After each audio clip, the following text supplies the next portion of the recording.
आदरणीय पंतप्रधान महोदयांनी प्रोत्साहन केल्यानंतर देशातलं पहिलं राज्य असं आहे की ज्या राज्यांनी 4 लाख शेतकऱ्यांना या ठिकाणी नॅनो दिला।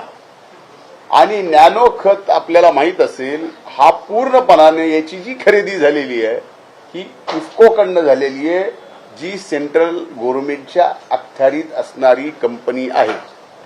दुसरी महत्वाची गोष्ट अशी आहे की याच कंपनीने ड्रोनचे सुद्धा शेतकऱ्यांकडून 100 रुपये कमी घेऊन 1 लिटर नॅनोमध्ये 7 मिनिटात 1 एकर फवारणी केली आहे। आता अंजलीताईंना माहित नसेल की माझ्याकडे जर 1.5 एकर कापूस फवारायचा असेल तर हे 1.5 एकर कापूस फवारायला मला 2 माणसं लागतात। त्याला औषधाचा खर्च हा कमीत कमी 1600 रुपयापेक्षा एका शेतकऱ्याला एका पंपाला, आणि जवळजवळ 2 दिवस खर्च येतो। 1.5 एकर कापसाचं रान फवारायला 1600च्या वर औषध, मजुरी वेगळी आणि पंपाचा किराया वेगळा। आता त्यामध्ये फरक काय पडला नॅनो या ठिकाणी वापरून की हे नॅनो मिळाला सरसकट। म्हणजे नॅनोची किंमत ही आजही तुम्ही काढा, माझं चॅलेंज आहे, काश्मीर पासून ते कन्याकुमारीपर्यंत एकच आहे, आणि त्याच्यापेक्षा कमी दरात या ठिकाणी नॅनोच्या खताची खरेदी केली गेली आणि 4 लाख शेतकऱ्यांना देण्यात आलं।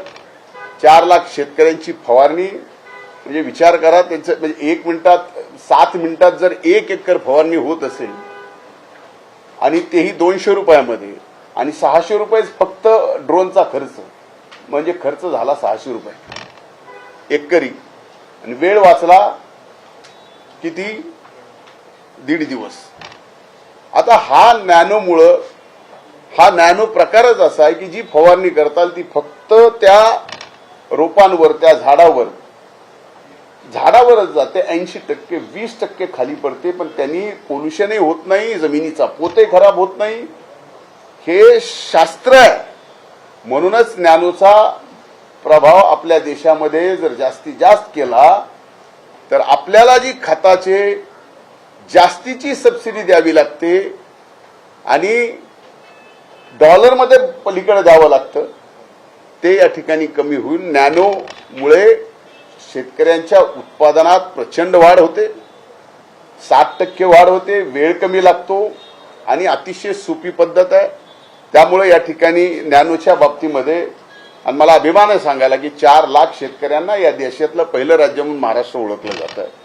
या बाबतीत कसल्याही प्रकारचा खोटेपणा किंवा भ्रष्टाचार हे जे काही चाललंय अंजलीताईंचं, हे पूर्णपणानं मला बदनाम करायचं काम आजपर्यंत त्यांनी या अगोदर अनेक जणांचे घेतलं होतं।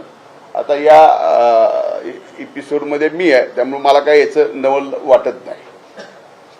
आता जी प्रक्रिया राबवली म्हणतात त्याच्यात संबंधित प्रक्रियेमध्ये जी निविदा प्रक्रिया राबवली गेली ती पूर्व मान्यतेनेच राबवण्यात आलेली असून त्यामध्ये विविध कंपन्यांकडून स्पर्धात्मक दर मागवण्यात आले होते। त्याचबरोबर जास्तीत जास्त कंपन्यांनी यात सहभागी व्हावे यासाठी निविदा प्रक्रियेला 2 वेळेस मुदतवाढ दिली। आता कुठं काय करायचं असेल तर 2 वेळेस मुदतवाढ कोण देतं का? चांगली स्पर्धात्मक निविदा प्रक्रिया व्हावी याच्यासाठी 2 वेळेस मुदतवाढ दिली। नॅनो खत निर्माण करणाऱ्या इफ्को या कंपनीचे दर पाहिल्यानंतर लक्षात येईल तुम्हाला। पुन्हा एकदा सांगतो की नॅनो युरिया असेल किंवा नॅनो डीएपी असेल, या कंपनीचे संबंध देशभर समान दर आहेत। त्याच्यामुळे याच्यात तफावत आहे आणि त्यामुळे अमुक कोटीची भ्रष्टाचार झाला, अपहार झाला, हे म्हणणं म्हणजे महाराष्ट्राच्या जनतेला, महाराष्ट्राच्या शेतकऱ्याला, माध्यमांना सुद्धा फसवणं।